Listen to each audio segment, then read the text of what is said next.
para recuperarse, cómo aislarse, cómo disminuir sus contactos sociales, etc.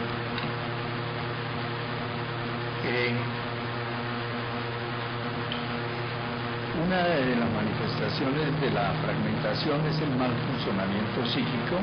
Hay confusión, puede haber disminución de la memoria, puede haber pequeñas ilusiones y alucinaciones pasajeras, disminución de la coherencia asociativa. Las personas pierden la capacidad de expresarse. Hay gente inteligentísima entre los trastornos narcisistas que en un momento puede quedar completamente bloqueada y no poder expresar absolutamente nada, y puede perder totalmente la coherencia de su discurso, y ese es uno de los malos funcionamientos que indica que ha habido una fragmentación, una ruptura de la cohesión y de la continuidad de su ser. Las otras manifestaciones de fragmentación es la característica típica es la hipocondría. La hipocondría se ha estudiado en psicoanálisis muchas veces como un síntoma neurótico, pero la hipocondría es mucho más. La hipocondría la vamos a encontrar en las depresiones, en los pacientes psicóticos, en los pacientes limítrofes y sobre todo en los pacientes narcisistas. A veces solamente hacen, después de una situación angustiosa, una crisis hipocondríaca severa. Es el despegamiento del ser. El ser se despega y comienzan los órganos cada uno por su cuenta. Es como si el ser, si uno lo mirara como si fuera el cuerpo fuera el ser, el hígado coge por un lado, el corazón por otro, el estómago por otro, se despegan porque naturalmente hay una regresión narcisista y se descatectiza el ser, y entonces aparece la hipocondría y los temores de enfermedades por todas partes. Los otros indicios de fragmentación son las adicciones, donde el paciente se recupera en la adicción es un self-object para mantener el control del self. Cuando el paciente pierde la capacidad de manejar su angustia y de manejar sus conflictos, recurre a un self-object como una droga, un tranquilizante o cualquier otro sistema adictivo, cualquier otro objeto adictivo que le permite recuperar su integridad y su cohesión. Y el otro componente que aparece en las fragmentaciones también muy claro, pero ya como producto de una excisión vertical que se produce como defensa, son las perversiones. Estos pacientes a veces pueden tener perversiones durante mucho tiempo, no integradas al otro funcionamiento de su ser, separadas, por ejemplo, voyerismo por mucho tiempo, exhibicionismo, y hay pacientes que tienen reacciones o comportamientos homosexuales y heterosexuales al mismo tiempo, sin que les produzca ningún conflicto el uno con el otro.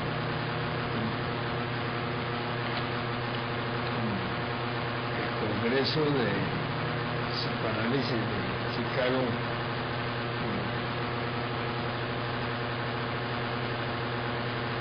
recuerda la presentación de Langel de un caso que tenía una mujer que tenía el comportamiento homosexual y heterosexual, y el analista todo el tiempo muy tranquilo de ver cómo resolvía, cómo hacía un clivaje para resolver ese conflicto. La paciente jamás lo resolvió, mantuvo todo el tiempo su homosexualidad y su heterosexualidad sin integrarse como un mecanismo disociativo, una fragmentación que sufre el ser y que resuelve de alguna manera el problema de una fragmentación mayor, un mal menor que resuelve el problema de la fragmentación mayor.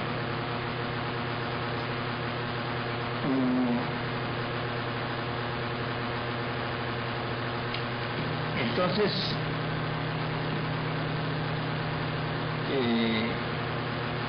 los síntomas más característicos, más típicos, son la vergüenza, que es casi característica de los trastornos narcisistas. La vergüenza siempre la estudiamos en el análisis como una fobia, ¿no? Como un mecanismo neurótico fóbico. Lo es, desde luego. Fóbico siempre tiene una vergüenza, una dificultad para relacionarse por timidez, pero en el trastorno narcisista la vergüenza es mucho más profunda y es muy característico. El individuo, por cualquier falla, siente una sensación de vergüenza inmensa y se tiene que retraer, aislar, porque no puede tolerar. Es más que todo que el sujeto que padece el trastorno narcisista siente que los demás van a descubrir la vulnerabilidad y la fragmentación de su ser. Eso es muy fácil descubrirla para los demás y que él va a quedar expuesto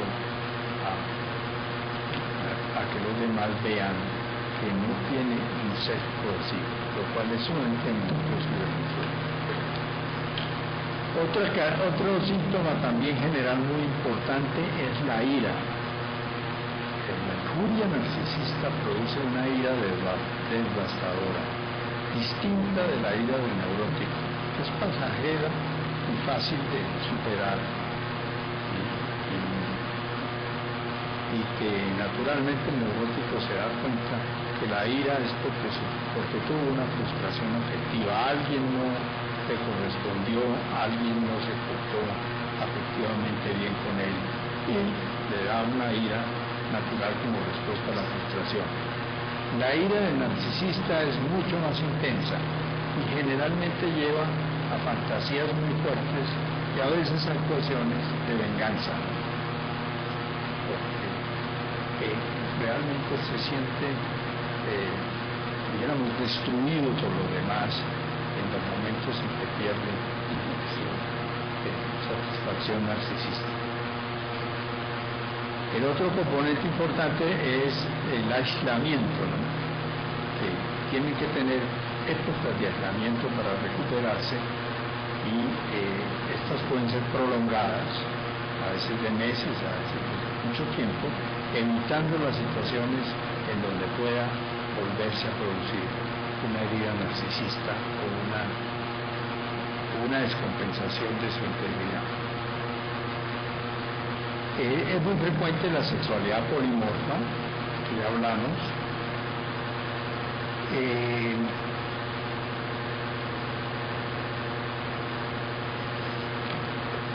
Hay un síntoma curioso, así como puede presentarse una gran inhibición sexual, por el miedo a no poder responder, digamos, con coherencia y con una situación de integridad fuerte en la vida afectiva, puede haber una inhibición sexual distinta de la inhibición por temor al castigo o a la castración del neurótico, mucho más porque siente la incapacidad del ser de modular la tensión intrapsíquica que representa el deseo sexual por la vida afectiva, incluso muchas impotencias y muchas anorgasmias del narcisista pueden ser un poco distintas a las producidas en la neurosis, más bien por culpa y por temor a la castración.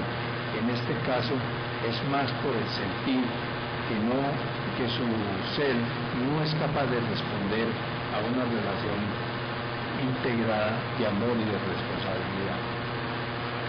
Pero lo curioso es que en otros momentos ese mismo individuo con trastorno narcisista puede necesitar y realizar actos sexuales dijéramos con gran intensidad muchos actos sexuales homosexuales de gran frenesí y uso de drogas y de gran intensidad y de proezas sexuales y promiscuidad son producto de la necesidad narcisista de recibir una intensa estimulación para revitalizar su ser. Esto también es frecuente que ocurra, de modo que la patología, como ustedes ven, es muy extensa. En psicoanálisis estamos en este momento expuestos a ver una cantidad de síntomas que pueden corresponder a una estructura o a otra, y yo creo que la identificación de las estructuras y es trabajar más en el fondo, más allá de los síntomas, en el fondo de los conflictos y carencias que están como concentradas en cada estructura, es mucho más útil a la larga del postre para la mejoría del paciente. Ahora que hablo de carencias, es importante decir que en la patología del neurótico lo principal son los conflictos que el analista resuelve al levantar las represiones y al ayudar al paciente a reconocer dichos conflictos para que los pueda resolver. Es un problema más que todo a ese nivel. En cambio, en la estructura narcisista, el problema es de carencias, o sea que el individuo, como no tiene el ser totalmente cohesivo, sino vulnerable y fragmentado, porque no tuvo una catequización adecuada, siempre está expuesto a una sensación de pérdida de su propia estructura interna, y el trabajo se hace más para que el paciente, al ver que el analista es capaz de reflejarlo adecuadamente, de acogerlo y fusionarlo cuando él lo necesita, y además ayudarle a entender sus problemas, cree nuevas estructuras que mejoren sus carencias y sus déficits. Entonces, por eso unas se han llamado patologías de carencia, que son las patologías de los narcisistas y los fronterizos, y otras patologías de conflicto, que son las psiconeurosis. ¿Por qué estos pacientes comenzaron a aparecer alrededor de la segunda mitad del siglo pasado con tanta fuerza y ha habido tantos trabajos sobre ellos? Pues hay varias explicaciones. Algunos piensan que habría explicaciones a nivel de la comunidad social y otras a nivel de las familias. Las explicaciones a nivel de la sociedad, piensan algunos, que son las de que realmente hubo un cambio en los valores, en los conceptos, y que muchas de las cosas que se dicen y que se postulan no se concretan en la realidad. Hay como una especie de disociación permanente y por lo tanto la continuidad de las personas, la coherencia ha sido más difícil. Además que la permanencia de los padres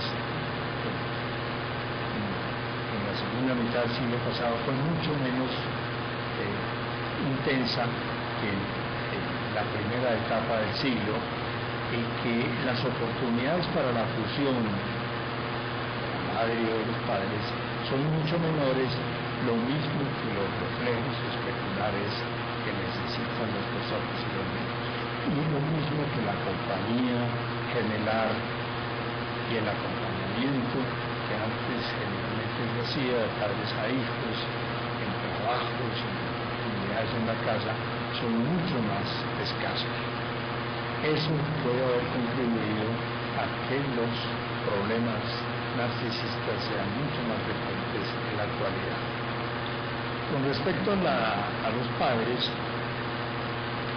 se han atribuido a algunos comportamientos afectivos más extendidos en nuestra época, que son las relaciones afectivas fraudulentas dolosas, espurias, las estimulaciones falsas que se le hacen a veces a los niños, no auténticas, el amor también inauténtico de los padres a veces, y las dificultades conyugales más extendidas o más, dijéramos, a la vista de los niños, que hacen que las continuidades afectivas también se alteren con frecuencia. Eso es un poco, pues todo eso es un poco especulativo, pero tiene algún sentido, porque realmente eso que el ser humano en las primeras etapas del siglo pasado valoraba tanto, que era el conocimiento, hoy en día lo que más se valora es la necesidad, no tanto del conocimiento, sino del reaseguramiento de la propia estructura interna. Casi todos estamos en la búsqueda en esta época de una confirmación de nuestros valores, ideales y de nuestro funcionamiento céltico.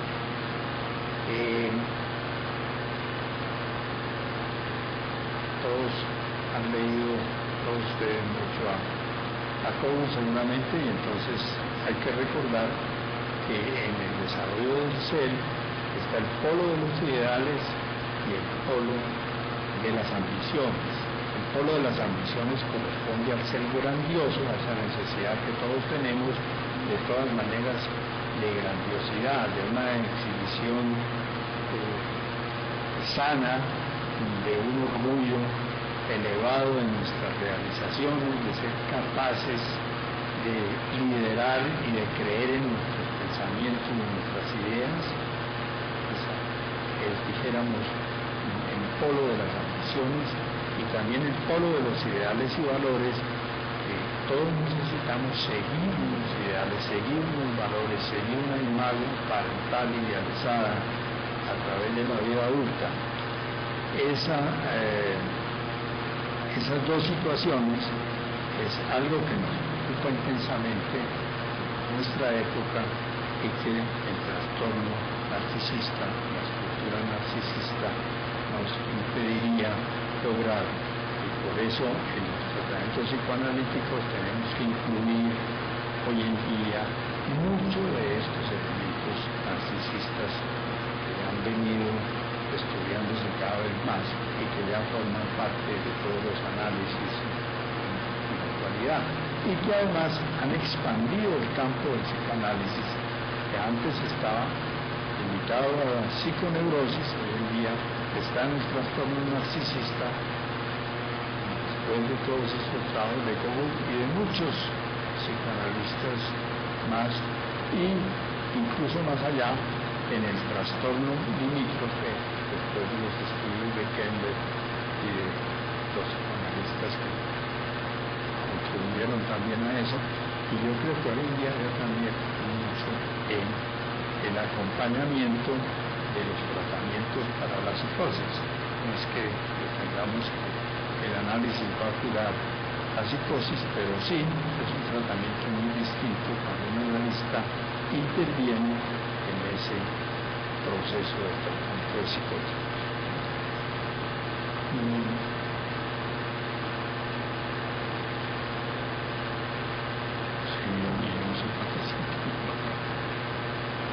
Creo que llevamos una hora. No los canso más. Muchísimas gracias.